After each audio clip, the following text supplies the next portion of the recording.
Lecture des Évangiles et des Actes des Apôtres en un mois. 7e jour. Évangile selon Matthieu, chapitres 18 à 20. Actes des Apôtres, chapitre 7. Évangile selon Matthieu, chapitre 18. En ce moment, les disciples s'approchèrent de Jésus et dirent : Qui donc est le plus grand dans le royaume des cieux ? Jésus, ayant appelé un petit enfant, le plaça au milieu d'eux et dit : Je vous le dis en vérité, si vous ne vous convertissez et si vous ne devenez comme les petits enfants, vous n'entrerez pas dans le royaume des cieux. C'est pourquoi quiconque se rendra humble comme ce petit enfant sera le plus grand dans le royaume des cieux. Et quiconque reçoit en mon nom un petit enfant, comme celui-ci, me reçoit moi-même. Mais si quelqu'un scandalisait un de ces petits enfants qui croient en moi, il vaudrait mieux pour lui qu'on suspendît à son cou une meule de moulin et qu'on le jetât au fond de la mer. Malheur au monde à cause des scandales, car il est nécessaire qu'il arrive des scandales, mais malheur à l'homme par qui le scandale arrive. Si ta main ou ton pied est pour toi une occasion de chute, coupe-les et jette-les loin de toi. Mieux vaut pour toi entrer dans la vie, boiteux ou manchot, que d'avoir 2 pieds ou 2 mains et d'être jeté dans le feu éternel. Et si ton œil est pour toi une occasion de chute, arrache-le et jette-le loin de toi. Mieux vaut pour toi entrer dans la vie n'ayant qu'un œil que d'avoir 2 yeux et d'être jeté dans le feu de la géhenne. Gardez-vous de mépriser un seul de ces petits, car je vous dis que leurs anges dans les cieux voient continuellement la face de mon Père qui est dans les cieux, car le Fils de l'homme est venu sauver ce qui était perdu. Que vous en semble ? Si un homme a 100 brebis, et que l'une d'elles s'égare, ne laisse-t-il pas les 99 autres sur les montagnes pour aller chercher celle qui s'est égarée ? Et s'il la trouve, je vous le dis, en vérité, qu'elle lui cause plus de joie que les 99 qui ne se sont pas égarés. De même, ce n'est pas la volonté de votre Père qui est dans les cieux qu'il se perde un seul de ses petits. Si ton frère a péché, va et reprends-le entre toi et lui seul. S'il t'écoute, tu as gagné ton frère. Mais s'il ne t'écoute pas, prends avec toi 1 ou 2 personnes, afin que toute l'affaire se règle sur la déclaration de 2 ou de 3 témoins. S'il refuse de les écouter, dis-le à l'Église, et s'il refuse aussi d'écouter l'Église, qu'il soit pour toi comme un païen et un publicain. Je vous le dis en vérité, tout ce que vous lirez sur la terre sera lié dans le ciel, et tout ce que vous délierez sur la terre sera délié dans le ciel. Je vous dis encore que si 2 d'entre vous s'accordent sur la terre pour demander une chose quelconque, elle leur sera donnée par mon Père qui est dans les cieux. Car là où 2 ou 3 sont assemblés en mon nom, je suis au milieu d'eux. Alors Pierre s'approcha de lui et dit : Seigneur, combien de fois pardonnerai-je à mon frère lorsqu'il péchera contre moi ? Sera-ce jusqu'à 7 fois ? Jésus lui dit : Je ne te dis pas jusqu'à 7 fois, mais jusqu'à 70 fois 7 fois. C'est pourquoi le royaume des cieux est semblable à un roi qui voulut faire rendre compte à ses serviteurs. Quand il se mit à compter, on lui en amena un qui devait 10 000 talents. Comme il n'avait pas de quoi payer, son maître ordonna qu'il fût vendu, lui, sa femme et ses enfants, et tout ce qu'il avait, et que la dette fût acquittée. Le serviteur, se jetant à terre, se prosterna devant le maître et dit : Seigneur, aie patience envers moi, et je te payerai tout. Ému de compassion, le maître de ses serviteurs le laissa aller, et lui remit la dette. Après qu'il fut sorti, ce serviteur rencontra un de ses compagnons, qui lui devait 100 deniers. Il le saisit et l'étranglait, en disant : Paye ce que tu dois. Son compagnon, se jetant à terre, le suppliait, disant : Aie patience envers moi, et je te payerai. Mais l'autre ne voulut pas, et il alla le jeter en prison, jusqu'à ce qu'il eût payé ce qu'il devait. Ses compagnons, ayant vu ce qui était arrivé, furent profondément attristés, et ils allèrent raconter à leur maître tout ce qui s'était passé. Alors le maître fit appeler ce serviteur et lui dit : Méchant serviteur, je t'avais remis en entier ta dette, parce que tu m'en avais supplié. Ne devais-tu pas aussi avoir pitié de ton compagnon, comme j'ai eu pitié de toi ? et son maître, irrité, le livra au bourreau, jusqu'à ce qu'il eût payé tout ce qu'il devait. C'est ainsi que mon Père céleste vous traitera, si chacun de vous ne pardonne à son frère de tout son cœur. Évangile selon Matthieu, chapitre 19. Lorsque Jésus eut achevé ses discours, il quitta la Galilée et alla dans le territoire de la Judée, au-delà du Jourdain. Une grande foule le suivit, et là il guérit les malades. Les pharisiens l'abordèrent et dirent, pour l'éprouver, est-il permis à un homme de répudier sa femme pour un motif quelconque? Jésus répondit, n'avez-vous pas lu que le Créateur au commencement fit l'homme et la femme, et qu'il dit, c'est pourquoi l'homme quittera son père et sa mère, et s'attachera à sa femme, et les deux deviendront une seule chair. Ainsi, ils ne sont plus deux, mais ils sont une seule chair. Que l'homme donc ne sépare pas ce que Dieu a joint. Pourquoi donc, lui dirent-ils, Moïse a-t-il prescrit de donner à la femme une lettre de divorce et de la répudier? Jésus leur répondit, c'est à cause de la dureté de votre cœur que Moïse vous a permis de répudier vos femmes. Au commencement, il n'en était pas ainsi, mais je vous dis que celui qui répudie sa femme, sauf pour inconduite sexuelle, et qui en épouse une autre, commet un adultère, et celui qui épousera celle qui a été répudiée, commet aussi un adultère. Ses disciples lui dirent, si telle est la condition de l'homme à l'égard de la femme, il n'est pas avantageux de se marier. Jésus leur répondit, tous ne comprennent pas cette parole, mais seulement ceux à qui cela est donné, car il y a des eunuques qui le sont dès le ventre de leur mère, il y en a qui le sont devenus par les hommes, et il y en a qui se sont rendus tels eux-mêmes, à cause du royaume des cieux, que celui qui peut comprendre, comprenne. Alors on lui amena des petits enfants, afin qu'il leur imposât les mains, et pria pour eux. Mais les disciples les repoussèrent. Et Jésus dit, laissez les petits enfants, et ne les empêchez pas de venir à moi, car le royaume des cieux est pour ceux qui leur ressemblent. Jésus leur imposa les mains, et il partit de là. Et voici, un homme s'approcha et dit à Jésus, mon bon maître, que dois-je faire de bon pour avoir la vie éternelle? Jésus lui répondit, pourquoi m'appelles-tu bon?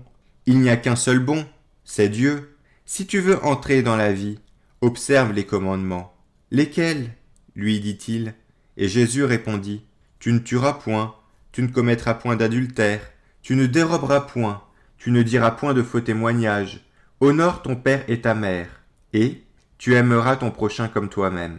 Le jeune homme dit à Jésus, j'ai observé toutes ces choses, que me manque-t-il encore? Jésus lui dit, si tu veux être parfait, va, vends ce que tu possèdes, donne-le aux pauvres, et tu auras un trésor dans le ciel. Puis viens, et suis-moi. Après avoir entendu ces paroles, le jeune homme s'en alla tout triste, car il avait de grands biens. Jésus dit à ses disciples, je vous le dis en vérité, un riche entrera difficilement dans le royaume des cieux. Je vous le dis encore, il est plus facile à un chameau de passer par le trou d'une aiguille qu'à un riche d'entrer dans le royaume de Dieu. Les disciples, ayant entendu cela, furent très étonnés, et dirent, qui peut donc être sauvé? Jésus les regarda et leur dit, aux hommes cela est impossible, mais à Dieu tout est possible. Pierre, prenant alors la parole, lui dit, voici, nous avons tout quitté, et nous t'avons suivi. Qu'en sera-t-il pour nous? Jésus leur répondit, je vous le dis en vérité, quand le Fils de l'homme, au renouvellement de toutes choses, sera assis sur le trône de sa gloire, vous qui m'avez suivi, vous serez de même assis sur les 12 trônes, et vous jugerez les 12 tribus d'Israël. Et quiconque aura quitté, à cause de mon nom, ses frères ou ses sœurs, ou son père ou sa mère, ou sa femme ou ses enfants, ou ses terres ou ses maisons, recevra le centuple, et héritera la vie éternelle. Plusieurs des premiers seront les derniers, et plusieurs des derniers seront les premiers. Évangile selon Matthieu, chapitre 20. Car le royaume des cieux est semblable à un maître de maison, qui sortit dès le matin, afin de louer des ouvriers pour sa vigne. Il convint avec eux d'un denier par jour, et il les envoya à sa vigne. Il sortit vers la 3e heure, et il en vit d'autres qui étaient sur la place, sans rien faire. Il leur dit, Allez aussi à ma vigne, et je vous donnerai ce qui sera raisonnable. Et ils y allèrent. Il sortit de nouveau vers la 6e heure, et vers la 9e heure, et il fit de même. Étant sorti vers la 11e heure, il en trouva d'autres qui étaient sur la place, et il leur dit, « Pourquoi vous tenez-vous ici toute la journée sans rien faire ?»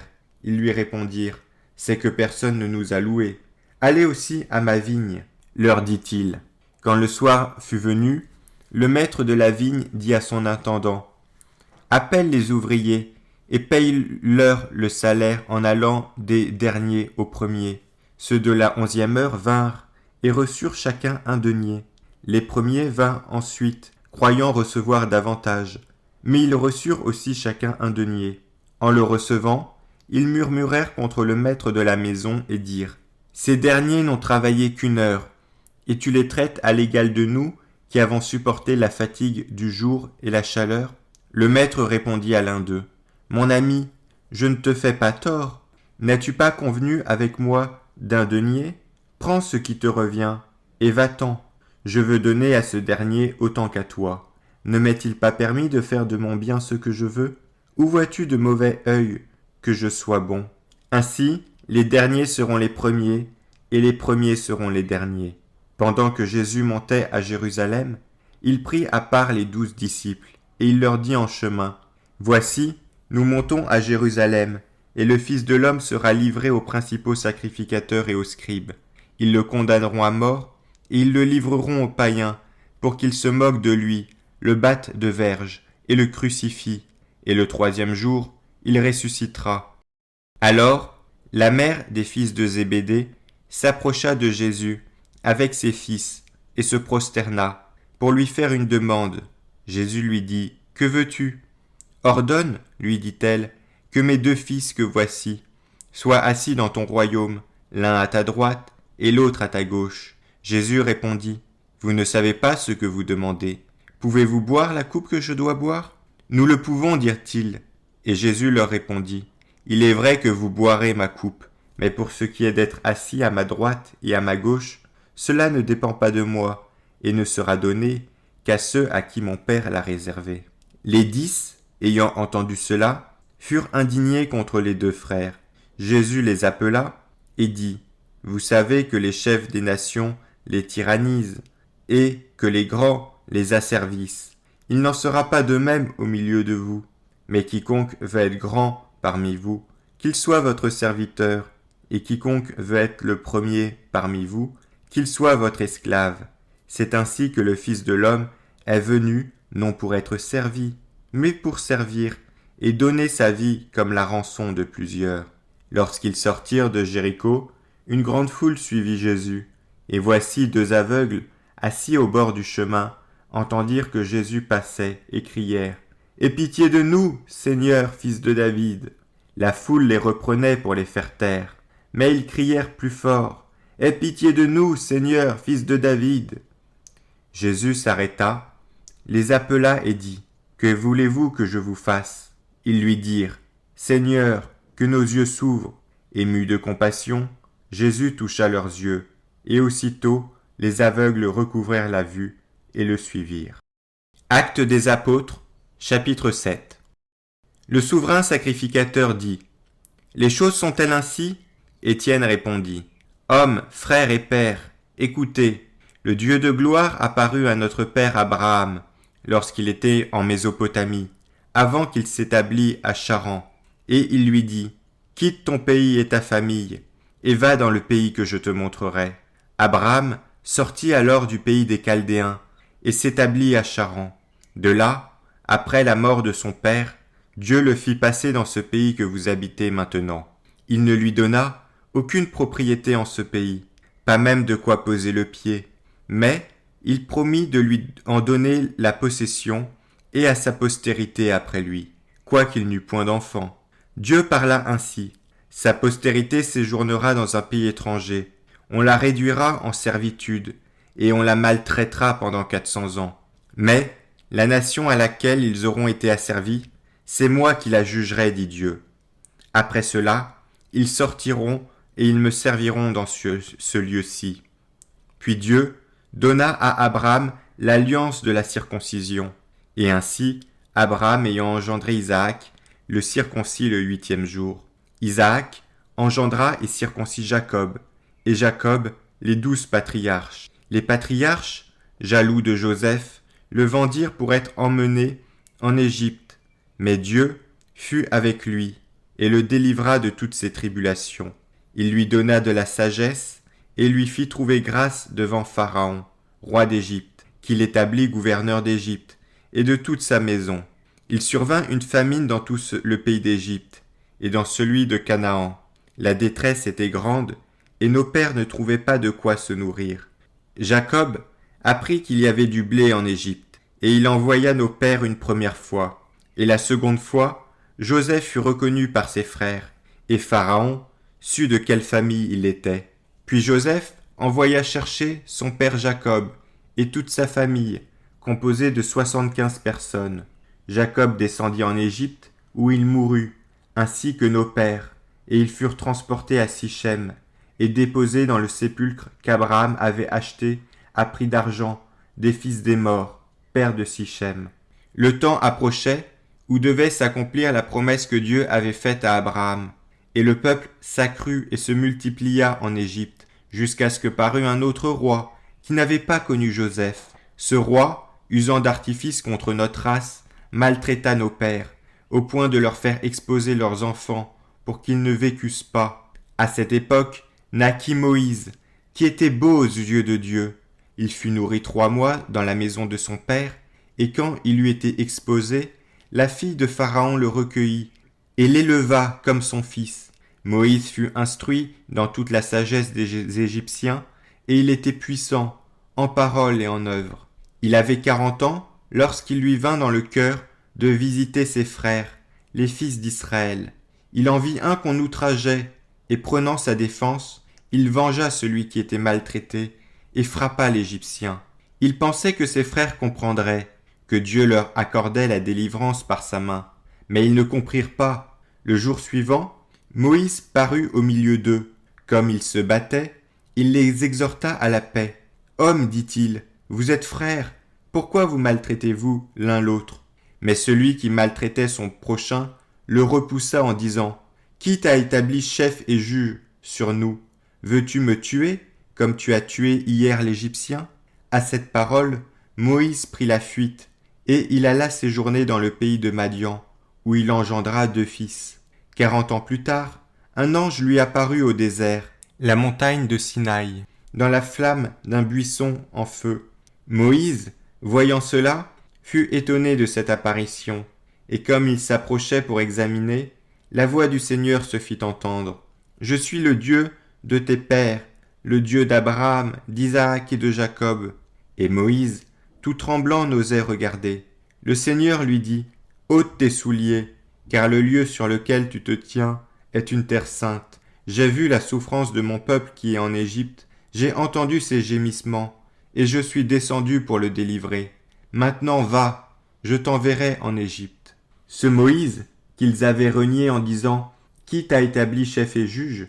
C'est lui que Dieu envoya comme chef, et comme libérateur avec l'aide de l'ange, qui lui était apparu dans le buisson. C'est lui qui les fit sortir d'Égypte en opérant des prodiges et des miracles au pays d'Égypte, au sein de la mer Rouge et au désert pendant 40 ans. C'est ce Moïse qui dit aux fils d'Israël, « Le Seigneur votre Dieu vous suscitera d'entre vos frères un prophète comme moi. Écoutez-le. » C'est lui qui, lors de l'assemblée au désert, étant avec l'ange qui lui parlait sur la montagne de Sinaï, et avec nos pères, reçut des oracles vivants pour nous les donner. Nos pères ne voulurent pas lui obéir. Ils le repoussèrent et ils tournèrent leur cœur vers l'Égypte en disant à Aaron, « Fais-nous des dieux qui marchent devant nous, car ce Moïse qui nous a fait sortir du pays d'Égypte, nous ne savons ce qu'il est devenu. » Et, en ces jours-là, ils firent un veau, ils offrirent un sacrifice à l'idole et se réjouirent de l'œuvre de leurs mains.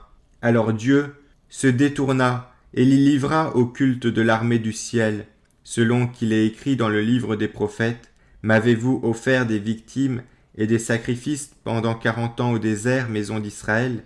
Vous avez porté la tente de Moloch et l'étoile du dieu Renfant. ces images que vous avez faites pour les adorer. Aussi vous transporterai-je au-delà de Babylone. Nos pères avaient au désert le tabernacle du témoignage, comme l'avait ordonné celui qui dit à Moïse de le faire d'après le modèle qu'il avait vu. Et nos pères, l'ayant reçu, l'introduisirent sous la conduite de Josué, dans le pays qui était possédé par les nations, que Dieu chassa devant eux, et il y resta jusqu'au jour de David. David trouva grâce devant Dieu, et demanda d'élever une demeure pour le Dieu de Jacob. Et ce fut Salomon qui lui bâtit une maison. Mais le Très-Haut n'habite pas dans ce qui est fait de main d'homme, comme dit le prophète. Le ciel est mon trône, et la terre mon marchepied. Quelle maison me bâtirez-vous, dit le Seigneur, ou quel sera le lieu de mon repos?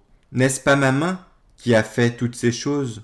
Homme au cou raide, incirconcis de cœur et d'oreille, vous vous opposez toujours au Saint-Esprit. Ce que vos pères ont été, vous l'êtes aussi. Lequel des prophètes vos pères n'ont-ils pas persécuté? Ils ont tué ceux qui annonçaient d'avance la venue du juste, que vous avez livré maintenant, et dont vous avez été les meurtriers, vous qui avez reçu la loi d'après des commandements d'anges, et qui ne l'avez point gardée. En entendant ces paroles, ils étaient furieux dans leur cœur, et ils grinçaient des dents contre lui.